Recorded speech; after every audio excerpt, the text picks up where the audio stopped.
आइए हम लोग चिंतन करें। शास्त्रों में कहा गया है, मन एव मनुष्याणाम कारणम बंध मोक्षो। मन ही हमारे मोक्ष का कारण है और मन ही बंधन का कारण है।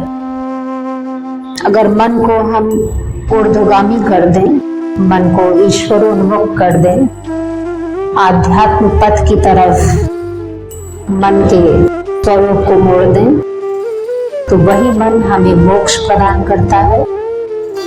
इसके विपरीत जब मन को कुप्रवृत्ति में हम ले जाते हैं तो वही मन हमारे बंधन का कारण बनता है। हमारे शरीर पर मन का राज्य है। शरीर एक राष्ट्र की तरह है और इस राष्ट्र में राजा मन है और मन का स्वरूप अंधा होता है। जैसे महाभारत काल में धृतराष्ट्र राजा थे और उनके शासनकाल में संपूर्ण अव्यवस्थाएं थी। पांडवों के साथ अन्याय, कौरवों का आतंक, आसुरी प्रवृत्तियों का वर्चस्व, ये सारी घटनाएं घटित हुई। इसी तरह से हमारे स्वरूप में भी होता है। हमारे शरीर में जो शासन कर रहा है वो मन है।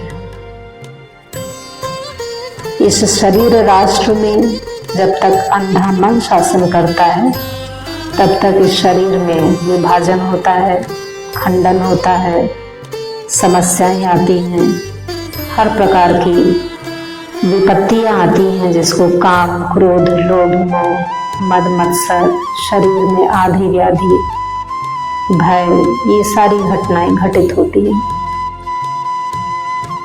तो मन को हमें ऊर्ध्वगामी करके ईश्वरोन्मुख करना है और इसके लिए एकमात्र मार्ग है साधना, आराधना, ध्यान, ईश्वर अनुभूति की तरफ जीवन को केंद्रित करना।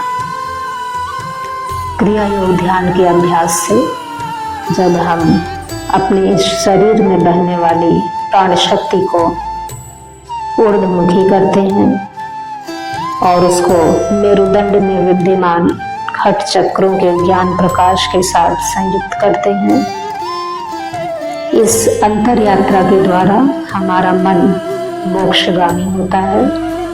मन का अंधापन दूर होता है, मन जागृत हो जाता है और जागृत मन को ही विवेक कहा गया है, इंट्यूशन कहा गया है।